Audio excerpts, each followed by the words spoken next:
Olá, colega contador, colega técnico, todos os profissionais da contabilidade do nosso estado de Goiás e do Brasil. Mais uma vez estamos aqui, honrados em falar sobre o nosso Congresso de Contabilidade 2020, em especial da trilha Compliance e Governança. E nela, uma palestra que vai trabalhar na prática a questão da compliance nos escritórios da contabilidade, com o tema Compliance como diferencial dos escritórios de contabilidade. Denise Holanda, que é a nossa coordenadora da Comissão de Compliance do Conselho Regional de Contabilidade de Goiás, também advogada, fundadora da Holanda Apoio Empresarial, diretora financeira da BPW de Goiânia, com muita experiência na área e já na implantação em diversos escritórios, vem debater conosco a respeito desse tema. Conto com você, que eu acho que teremos todos muito a acrescentar uns aos outros e também muito a nos enriquecer nesse debate. Um grande abraço e até lá. Olá pessoal, sejam muito bem-vindos à minha palestra da Trilha 3 de Compliance e Governança.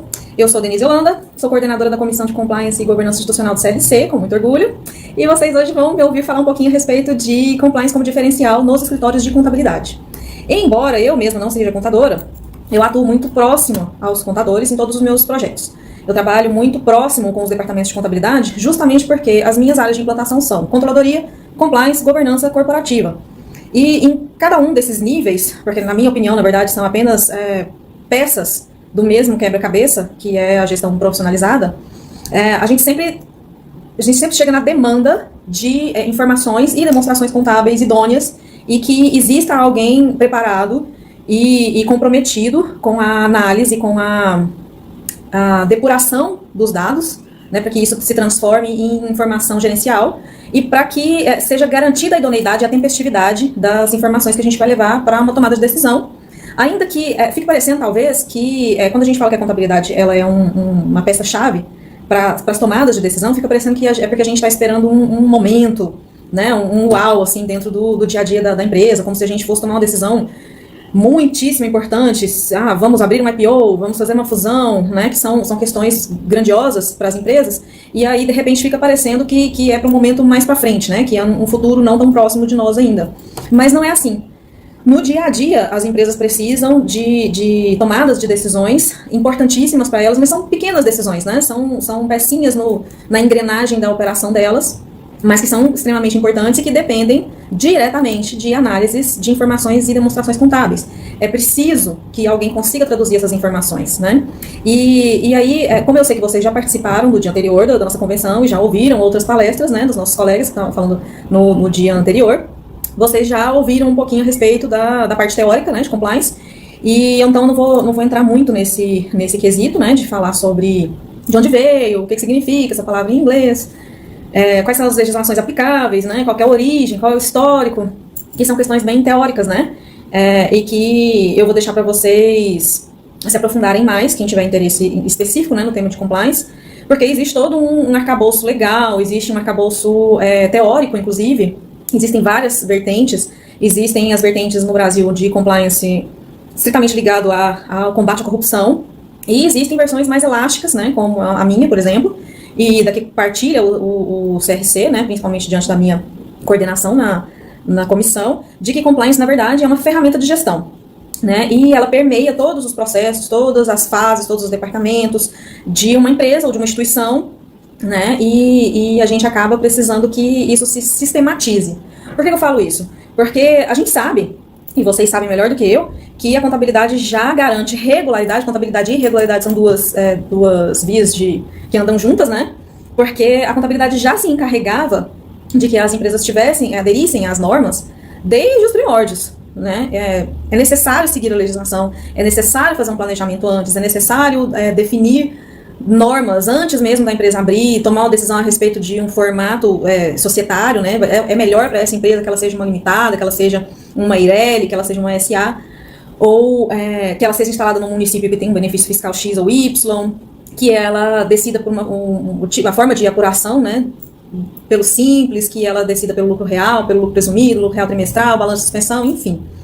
Tudo isso precisa ser pensado antes. Antes do quê? Antes do início da operação, antes da modelagem de como é que vão ser essas rotinas. Então, quando a gente fala sobre compliance nos escritórios de contabilidade, na verdade a gente sabe que a grande maioria das empresas tem apoio contábil nos escritórios terceirizados, seus prestadores de serviço. E a gente sabe também que compliance é uma cascata.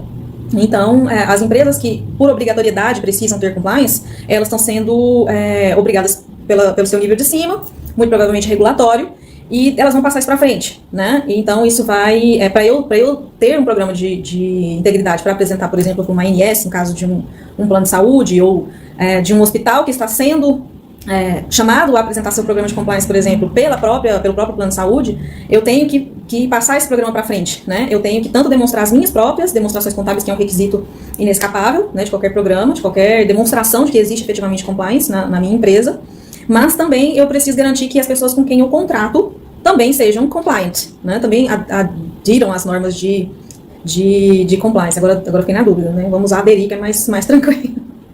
Eu preciso garantir isso, então eu preciso contratar com fornecedores que sejam íntegros, que tenham os seus próprios programas de compliance, porque para eu garantir o meu, eu preciso garantir que as pessoas que contratam comigo seguem as mesmas normas, senão eu não vou garantir integridade nenhuma em processo. E a gente sabe que as demonstrações contábeis, infelizmente, se não fazem, deveriam, né? A gente sabe que a gente não está no mundo ideal, infelizmente, mas eu acredito que o compliance justamente vem como um diferencial para o escritório de contabilidade no momento, né, nesse momento que a gente está passando, de uma situação política diferente, de uma situação em que a gente vê um povo mais num exercício de cidadania muito grande, né? A gente tem visto esse movimento, felizmente. E a gente passou por um ano muito complexo e estranho, né? Estamos finalizando ele agora, e muita gente se perguntando como é que a gente vai começar, né, esse próximo ano, e tentando tomar algumas decisões mais assertivas em relação aos seus planejamentos. Eu tenho tido muito procura em relação a como começar, né, empresas que nunca fizeram, ou empresas que já tinham feito algum tipo de planejamento estratégico, mas sem aquele comprometimento em fazer com que esse planejamento realmente seja executado, né. A gente sabe que, infelizmente, muita gente tenta fazer isso caseiramente, né? Ou mesmo contrata alguma consultoria, mas a gente sabe que são questões muito complexas, porque para você implantar, por exemplo, para você fazer um planejamento estratégico rodado dentro de uma empresa, você precisa ter vários aspectos ali circundando o plano em si, né? A descrição do plano em si. A gente precisa compreender qual é a cultura, quais são as personalidades que estão envolvidas, que tipo de organograma a gente vai usar, se ele realmente vai ser funcional, se as pessoas que estão ali nas suas caixinhas, né, de poder, elas realmente exercem a sua hierarquia, se existe realmente autonomia, né, para as pessoas atuarem nesse sentido, o que é difícil em certas circunstâncias, principalmente porque a gente sabe que aqui em Goiás, em especial, a gente está muito inserido no meio das empresas familiares, então a gente sabe que não é bem da forma como as coisas deveriam ser, né? Hierarquias muitas vezes são atropeladas por questões pessoais, a gente sabe que muitas vezes a gente não fez processos, né, de determinação de características comportamentais e mesmo até de competências técnicas, às vezes para as pessoas ocuparem os cargos que elas ocupam, né, porque foram promovidas de uma atividade que elas faziam bem ou por algum outro motivo que na verdade não necessariamente as qualificaria para serem líderes, né. Liderança a gente sabe que é um ponto fulcral, né, para o desenvolvimento de qualquer tipo de ferramenta mais complexa dentro da empresa. E aí a gente sabe que para que essas questões aconteçam e para a gente, por exemplo, implantar compliance, né, que é o nosso tema central aqui, dentro da empresa, a gente precisa ter passado por outros caminhos, né? É como você querer implantar governança corporativa, que é o ápice da gestão profissionalizada, onde você tem que garantir responsabilidade, você tem que garantir equidade, você tem que garantir transparência. Essa é a cereja do bolo, né?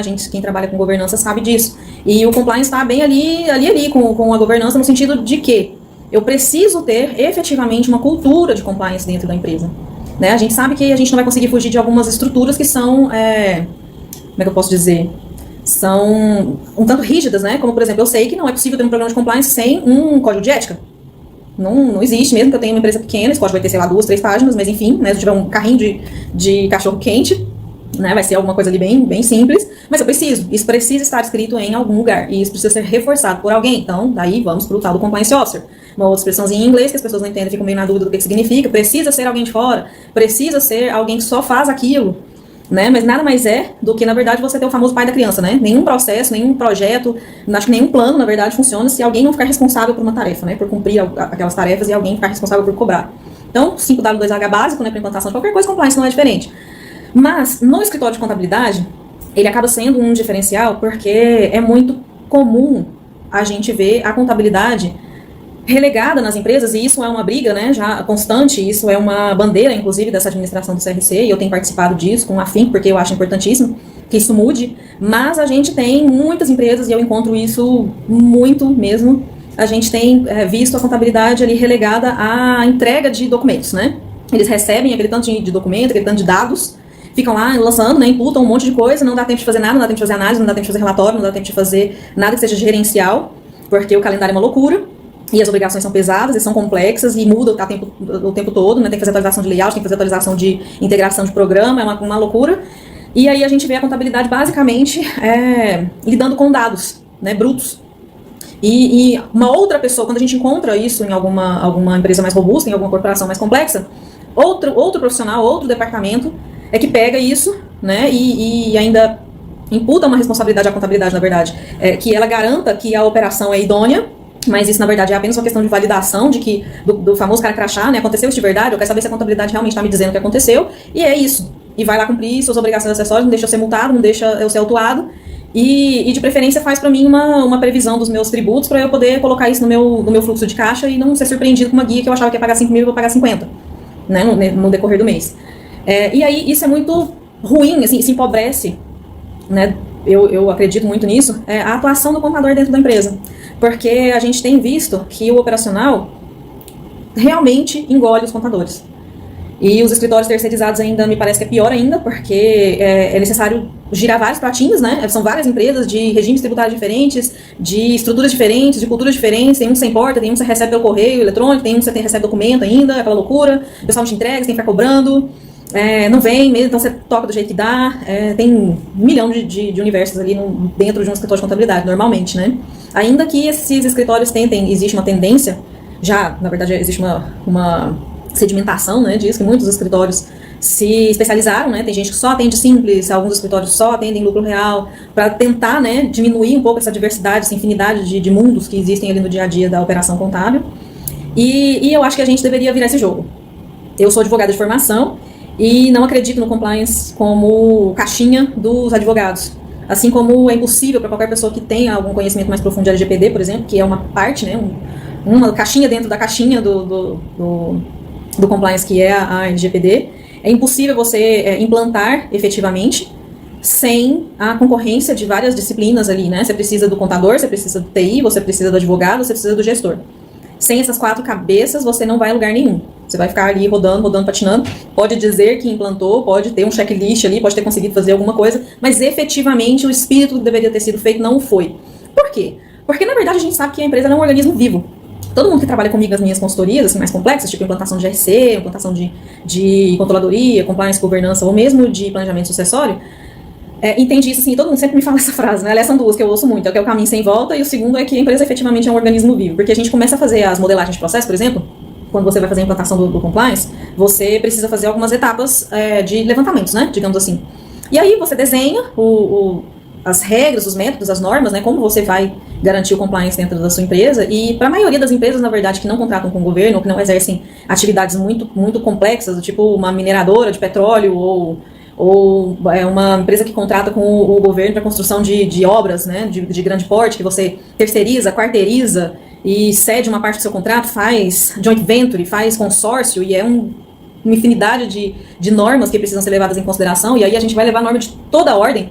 Vocês ouviram falar nas palestras anteriores sobre compliance tributário, compliance contábil, você vai ouvir vários tipos, né, de compliance fiscal, que são, na verdade, nichos, né, são áreas, na verdade, em que as pessoas ou você pode usar teoricamente, né, para poder destrinchar o compliance ali dentro daquela área, ou você pode se especializar naquele pedacinho, né, porque não é possível entender tudo, e você precisaria ter diversas formações para você conseguir fazer todas as facetas, né, do compliance.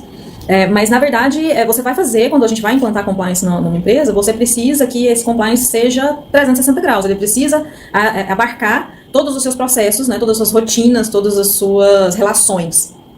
E aí, eu acredito que o contador ele é um pivô, né, a gente poderia ter como diferencial, na prestação do serviço contábil, exatamente esse papel crucial, chave, que os controllers estão tomando, né, já há bastante tempo, eu vejo. Sempre que existe uma estrutura gerencial complexa, assim, robusta em alguma empresa, em algum grupo, certamente é o controller que faz essas análises. Certamente é o controller que pega essa informação da contabilidade, assim, estanque, né, contabilidade, eu só quero as demonstrações contábeis validadas no 5º dia útil e acabou. Eu, inclusive, tive uma discussão recente com um outro consultor numa empresa, de que dentro das rotinas do manual, do departamento contábil, de um grupo, na verdade, eu não precisava que ele tivesse relatórios, nem que ele tivesse indicadores, nem análises relativas ao planejamento estratégico. Não precisava, porque a gente tinha controladoria. Ele escreveu na frente, assim, ele cortou o parágrafo e escreveu assim: isso é tarefa da controladoria. E na hora da gente discutir a respeito, né, que eu preciso, não posso simplesmente tirar da mão do meu gestor e falar para ele que ele, como gestor, ele precisa simplesmente gerenciar as entregas das outras pessoas e fazer uma costura ali e entregar. E não analisar. E de repente a gente vai para reunião, o controller tem uma dor de barriga, não vai, aí você pergunta pro gestor contábil, ele fala: não, isso não é tarefa minha, isso não estava nas minhas atribuições. Não existe. Mas ouvi contrapontos de que na verdade, tudo bem, o gestor contábil ele tem que ter de contabilidade, realmente, né? Ele tem que conseguir fazer ali uma análise de mais de contribuição líquida, ele tem que conseguir fazer uma análise horizontal, fazer um cálculo ali de liquidez seca, se eu precisar, para uma reunião e tal. Mas não necessariamente ele precisa ter isso dentro do departamento dele como uma rotina. Ora, para vocês verem em que ponto a gente chegou das pessoas que estão fazendo análise ou estão prestando consultoria nessa área de análise gerencial, de que o gestor contábil nem precisa que isso se torne uma rotina para ele, mesmo ele sendo um gestor. E aí eu não estou nem falando de um contador ou de um escritório terceirizado, eu estava falando nesse caso de um gestor contábil. E a gente precisa mudar isso, né? A gente precisa virar esse jogo. E eu tenho visto, nos casos dos escritórios, que tem se dedicado a essa área, tem dedicado um pedacinho ali, é lógico que não vai ser uma coisa do dia para noite, porque para você fazer isso você teria que contratar um belo profissional, né, para que o seu escritório finalizasse agora oportunamente, né, que a gente terminasse dia 30 de novembro sem esse serviço e amanhã a gente virasse a folha e bora, vamos ganhar dinheiro com isso. Não é assim. Só que se a gente não começar, a gente não vai a lugar nenhum, né? Então, na verdade, o que eu acho que é realmente muito importante é que seja feito um planejamento estratégico dos próprios escritórios de contabilidade. Eu acho muito oportuno, a gente está num momento em que vai ser uma loucura, na verdade, né, porque a gente está em semana de fechamento de folha para, né, a torcida do Flamengo. Hoje eu fui fazer uma solicitação de uma modelagem de processo para um gestor da área de DP de uma empresa e na hora que eu abri a porta ele já fez assim, nossa, eu tinha que explicar, né, que na verdade eu sabia que ele estava em semana de fechamento de folha, eu só queria bater um papinho de 5 minutos. Mas, né, a gente sabe que eu escrevi uma frasezinha, que obviamente ela tá longe de ser minha, e também não escrevi ela como uma citação, né? Mas que a galera que trabalha comigo sempre fala, né, Denise? A gente volta para aquilo, né? Quanto mais operacional você é, menos estratégico você será. Se a gente não se movimentar, se vocês não pararem, os donos dos escritórios de contabilidade, os diretores dos escritórios de contabilidade, porque eu sei que existem vários escritórios grandes que têm diretoria organizada, se vocês não, como eu costumo falar, porem o pé no barranco e falar: agora vai, nós vamos parar, nós vamos trabalhar depois do expediente, a gente vai fazer esse negócio virar. Começar caseiro não é problema, mas eu recomendo sempre que vocês tragam um especialista. A exemplo do que o próprio CRC fez, né? Foi criar a comissão, a gente já tinha um relacionamento, eles me chamaram, eu sou especialista em compliance e em governança corporativa, então bora trazer alguém para poder, como é que eu vou dizer, facilitar o caminho pra gente, né? Abrir ali já dá uma direção pra gente não ter que ficar aqui decidindo qual vai ser a linha que a gente vai seguir, como é que a gente vai montar, se a gente vai usar 5W2H tradicional, se a gente vai usar SharePoint, se a gente vai usar gerenciador de tarefas. Vamos com alguém que já tenha algum norte para nos dar. Por quê? É uma tarefa robusta. Não existe tempo livre. Ninguém tem tempo livre. Nem os contadores, nem os empresários, nem os gestores, nem ninguém tem tempo livre. E parece que em pandemia a coisa ainda piorou. Não sei vocês, mas eu, desde março, eu trabalho como uma louca. Eu nunca tive tantos compromissos, nem tantas obrigações, nem tantas responsabilidades na vida, como eu tive esse ano, de março para cá. E então a gente precisa determinar um início, né, para que a gente comece a fazer esse estudo, e sempre vai haver estudo, pelo amor de Deus, gente, estudo antes de implantação. Porque a gente tem a bela mania, assim, a gente não tem tempo, né, a gente não tem o perfil, eu acredito que a grande maioria das pessoas não tem muito esse perfil de planejar, ou a gente fica nos extremos, né, ou planeja e não executa, ou não planeja e executa direto, e aí depois fica fazendo os acertinhos, né, os puxadinhos e tudo mais. Então, existem métodos. Para quem quer fazer isso caseiramente, existem correntes a seguir também. Tem muita gente boa, muita gente robusta falando sobre o assunto, publicando sobre o assunto, dando palestras e fazendo webinars sobre o assunto. Através do próprio SESCOM, eu mesma, junto com o João Paulo da Auditária, a gente já fez um workshop também, sobre legal, quero decidir, achei legal, comprei a ideia, como é que eu implanto? Da onde eu começo, né? Como é que é o passo a passo, realmente. Se eu quiser chegar amanhã e fazer, por onde que eu começo? É possível? Eu tenho que contratar alguém? É caro? Não é? Como é que faz? É 5W2H?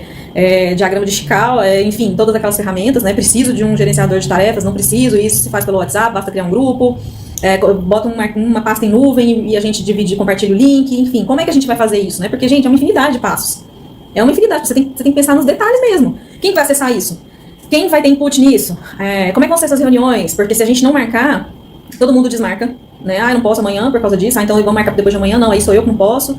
Aí 15 minutos antes da reunião, não vai dar. Surgiu uma urgência, tem um cliente sendo fiscalizado, né? Quem nunca ouviu essa? Então precisa existir comprometimento. Tem que existir, não é compromisso, porque eu sei que a grande maioria das pessoas tem compromisso, quer fazer, tem vontade, tem interesse, mas se deixa ser desviado, né, no meio do caminho. Então, para efeito de implantação desse diferencial nos escritórios de contabilidade, isso precisa ficar embutido na atuação do escritório. Né? No momento em que um escritório é contratado para fazer a contabilidade de uma empresa, para cuidar, para gerenciar a contabilidade de uma empresa, na verdade, prestar serviços contábeis, né, para uma empresa, não necessariamente a gente precisa que seja só lançamento, apuração de tributo, entrega de obrigação acessória e entrega de demonstração contábil. Né? Lógico, existem os casos em que isso vai ser bom e que isso vai ser interessante para o escritório, porque gira, né? A partir do momento em que você tem um sistema ali bem organizado, um ERP que trabalha para você, isso gira, você pode colocar isso meio que no automático e deixar uma pessoa responsável por várias empresas, né? Mas isso não agrega valor. E bem ou mal, querendo ou não, a gente está num mundo onde a gente precisa entregar valor para as pessoas, senão a gente é descartado. Né? O tempo é muito curto, a informação é muito volátil, tudo chega muito rápido. Saiu uma decisão do STJ falando alguma coisa sobre STI e integralização de capital, já não, então não pode constituir holding, vai todo mundo ser autuado. Né? Ninguém analisa que o STJ não pode alterar a norma da Constituição e a isenção está prevista em Constituição, enfim, aí depois do rebuliço, né? E que aí o pessoal já liga para a contabilidade, meu Deus, a gente já tinha feito a holding, agora vou ser autuado, vou ter que pagar STI, vou ter que desistir, como é que vai fazer? E aí o contador tem que ou se munir, né, da informação e atrás de um parceiro advogado, ou ter um advogado na equipe, ou então dar uma famosa saída pela esquerda ali, depois eu te respondo, e tentar sair da saia justa, porque já vem a pressão, né, a cobrança, antes de entender. Então a gente precisa, o contador, não diferentemente do advogado corporativo ou do próprio controller, ele tem que assumir uma postura, né, e o prestador de serviços contábeis também precisa assumir essa postura, em que ele é tranquilo, em que ele está acompanhando essas questões relativas à regularidade e à adesão às leis em todos os aspectos do serviço que ele presta. É lógico, nem todo mundo vai conseguir fazer isso, nem todo mundo vai querer fazer isso para começar a conversa. Né? Existem os escritórios de contabilidade que estão interessados em fazer contabilidade básica, né, automática, que roda, e tá tudo certo, tá ótimo, não tem nada errado com isso. Né? Existe nicho para todo mundo. Agora, quem quiser mudar o seu posicionamento, né, de mercado, que a gente fala, para passar a ser o famoso, né, e muito bem falado atualmente, contador consultor, aí não, aí a gente precisa realmente, talvez pareça dar um passo atrás, né, mas não é, mas a gente precisa parar um pouquinho, sair do automático, do operacional, montar um plano de ação, trazer alguém para ajudar, né, alguém que fique responsável por aquele projeto, e aí eu vou falar para vocês o que eu faço na Holanda e o que eu faço, aplico em todos os meus projetos. Trate tudo por projeto. Tudo tem começo, meio e fim, tudo tem método e entrega. Tudo. Absolutamente tudo. Então, no seu caso, né, para passar a prestar o serviço embutido, não estou dizendo nem para prestar uma consultoria em compliance especificamente, porque vocês são contadores, essa não é a pegada de vocês. Mas para passar a integrar compliance na sua atividade, no seu escritório, é necessário montar um projeto. Isso é como se fosse um lançamento de um novo produto, digamos assim. A gente que presta serviço não costuma pensar muito nesse aspecto, né, nesse sentido, mas é exatamente a mesma coisa. Então, você não precisa de um MS Project, que é complexo, que é utilizado em grandes projetos, com gerenciamento de orçamentos e inúmeras etapas, e se você tivesse que imprimir aquele troço, virava não sei quantas folhas de A1 em número 12, Arial 10, na verdade, né, que ninguém enxerga, vira aquele negócio gigantesco numa parede. Não é isso. Pode começar básicozinho mesmo, quem já teve contato, aliás, eu acho que todo mundo já teve contato nessa altura do campeonato, né, é muito disponível que a gente tenha acesso a ferramentas, né, como o famoso, gente, eu adoro mesmo, eu acho que ele resolve uma pancada de problemas, que é o 5W2H, né, e o planinho de ação ali, tranquilo, pode pegar o que você está acostumado a fazer e gerenciar a sua equipe do jeito que você está acostumado a fazer e montar ali nas suas intranets, né, nas suas formas de comunicação interna. Eu só recomendo alguns tipos de sistematização que você vai precisar. Vocês vão perceber, quem quiser realmente passar por essa jornada, né, e ter o diferencial de compliance no seu escritório, vocês vão perceber que todas essas ferramentas mais complexas, mais no topo da gestão, elas dependem muito, muito de sistematização. As coisas precisam ser padronizadas, precisam ser acompanhadas, monitoradas, corrigidas, é PDCA mesmo. Né? É outra coisa que eu amo também, além do 5W2H, PDCA são duas sacadas geniais. Né? São simples, é um conceito, na verdade, mas que muda tudo, muda todo o formato da gente fazer as coisas. Então, como é que você... Ok, vamos lá, fizemos, topamos, né, achamos super legal implantar compliance, fizemos a nossa análise, passamos a planejar como que a gente vai integrar isso no nosso cardápio, né, de serviços. Achei essa expressão super legal, cardápio de serviços, tem gente que não gosta, mas vamos lá no nosso portfólio, né, de serviço mais profissional. Fizemos, estamos indo super bem, chamamos alguém, ou tínhamos alguém especialista ou que tivesse, né, uma propensão para isso na nossa equipe, fizemos, e agora como é que a gente transforma isso em resultado? Que é a parte mais legal, né, que é o mais importante. E aí, resultado, gente, eu vou falar por mim, e eu acredito que a grande maioria de vocês também. É lógico, todo mundo quer resultado financeiro, todo mundo. Mas a gente já está cansado de saber que não é só isso que move o homem. Então, do meu ponto de vista, uma coisa que eu sou apaixonada no que eu faço, justamente por causa disso, que é a entrega de resultado pro cliente. Gente, não tem nada mais satisfatório do que você sentar com o cliente e corrigir um pensamento dele, que estava acostumado a fazer, por exemplo, estava direcionando o negócio dele para um tipo de venda, e tá ali montando estoque, direcionando força de vendas e tudo mais, para um produto ou um tipo de operação que dá prejuízo, que vai dar prejuízo. Porque quanto mais ele vender, pior a coisa vai ficar, e a gente sabe que quem vende é uma máquina, né? Você quer vender mais, você quer vender sempre mais, e existem casos, a gente sabe disso, que existem casos que quanto mais você vender, pior fica, né? Maior fica o buraco. Então, quando você é um contador consultor e você tem compliance das suas rotinas e você apresenta isso para o seu cliente como um diferencial, você vai ser o gestor dessas informações, o gestor dessas situações, e você vai conseguir fazer com que o seu cliente mude de rumo. Né? Existem muitos casos de contadores que, por aplicarem compliance e controles internos nos seus processos, entregarem isso para o cliente, já mudaram a história desses clientes.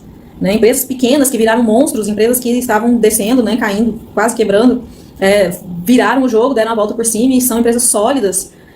Casos de planejamentos sucessórios, né, que começaram mal, que não foram bem assessorados e que vão parar na mão de profissionais inteligentes e íntegros e que já sistematizaram ainda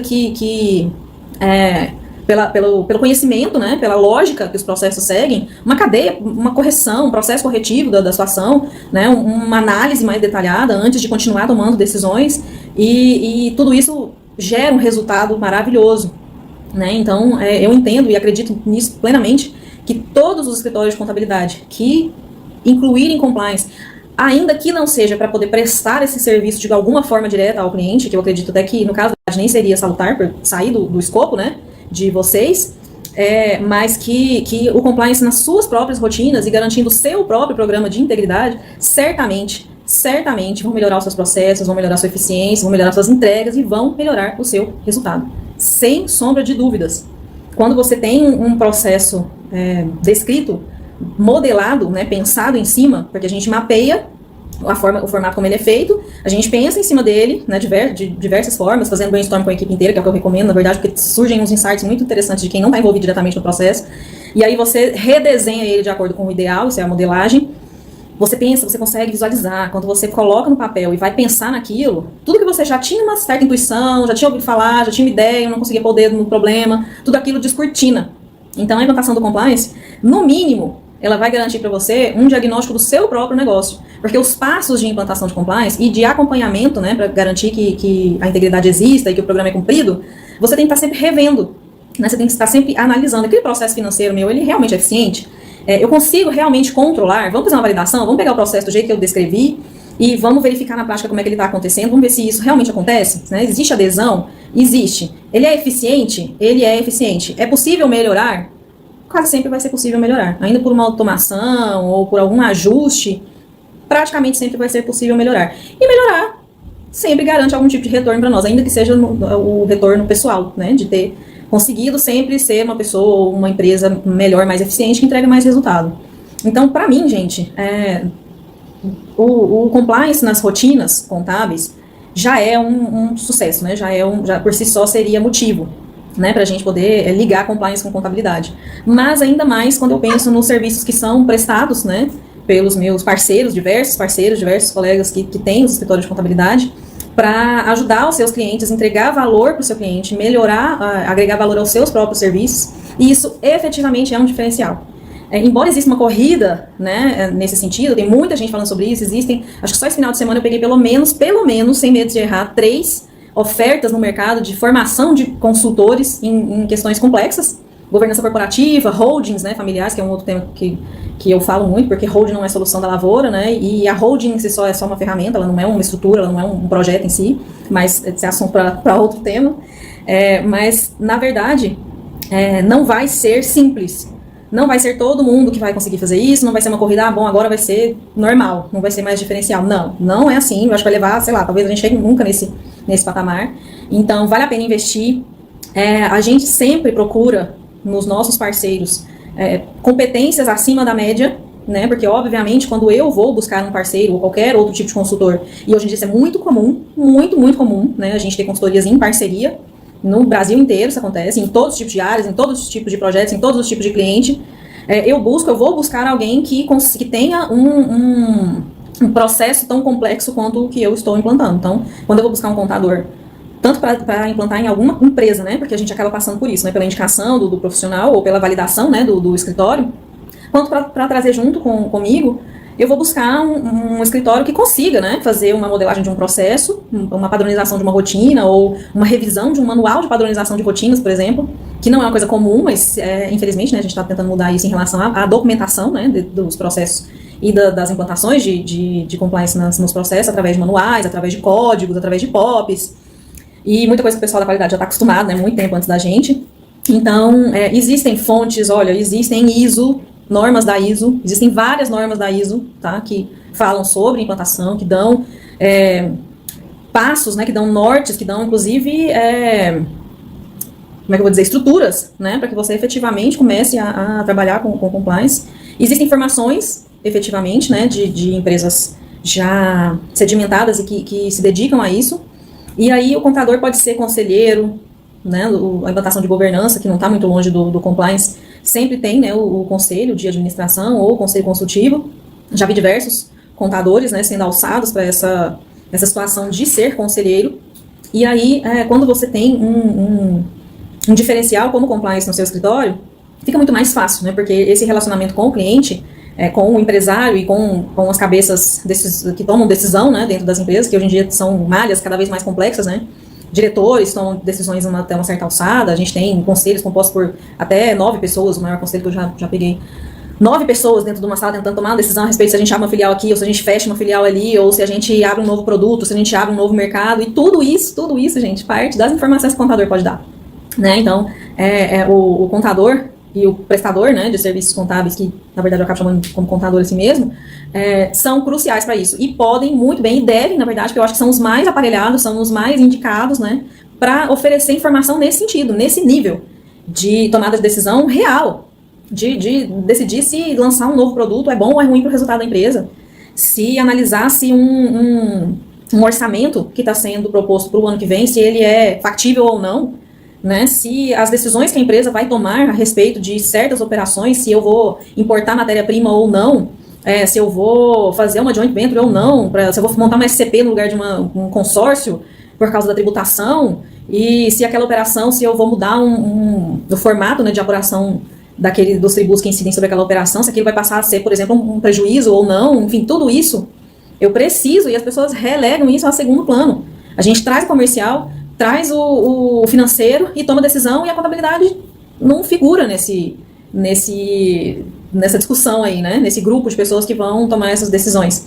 E tá errado, né? E aí, se a gente tiver tomado essa decisão de ter diferenciais, tanto pela implantação do compliance, engraçado, tem um nicho específico, né? Para quem contratar com o governo de alguma forma, direta ou indireta, ser um fornecedor de um contratante com o governo do estado, por exemplo. Estou falando do estado de Goiás, que tem uma legislação própria que já está em vigor, não tem decreto ainda, mas está rolando aí um projeto de lei com uma alteração leve da legislação que a gente tem aqui no estado de Goiás para isso, obriga que as empresas tenham compliance para contratar com o estado. E aí a gente está falando de diversos tipos de empresas que prestam todos os tipos de serviço e vendem as mais variadas coisas para o governo. A gente ficaria surpreso de ver essa lista. São muitos nichos que os escritórios podem atuar, mas mais do que isso, se você tiver uma empresa dessas na sua carteira de clientes, e ela precisa, a partir do momento em que ela tiver realmente que comprovar a implantação do compliance na empresa dela, ela só vai continuar contratando com você se você tiver compliance na sua. Então, nesse caso, na verdade, não seria nem uma questão de diferencial, seria uma questão de sobrevivência. né? Você vai correr de perder esse cliente e de não conseguir atuar naquela área. Por exemplo, quem trabalha com contabilidade de empresas que terceirizam serviços, né, serviço de vigilância e limpeza, esses são os campeões. Praticamente todas essas empresas têm contratos com o governo, né? Ou com empresas públicas, ou com órgãos públicos, e de uma forma ou de outra elas vão precisar ter compliance e elas só vão contratar com você se você tiver compliance. Então, é preciso parar um pouquinho e pensar sobre isso com bastante cuidado, sobre a implantação de compliance dentro do seu escritório de contabilidade, sim. Tá? Eu agradeço demais, pessoal, agradeço muito mesmo a paciência e a atenção de vocês. Fico à disposição. Quem já me conhece tem os meus contatos. Quem ainda não tiver os meus contatos pode pegá-los através do próprio conselho. E estou sempre à disposição para a gente discutir mais a respeito, para fazer parcerias, para ajudá-los, inclusive, trocar ideia e fazer outras palestras, né? Toda vez que eu faço uma, eu já me disponibilizo para fazer a próxima, porque eu adoro falar com vocês. E é isso, pessoal. Muito obrigada. Assistam as outras palestras, tá um programa fantástico. E a gente se vê na próxima, tá bom? Muito obrigada. Tchau, tchau.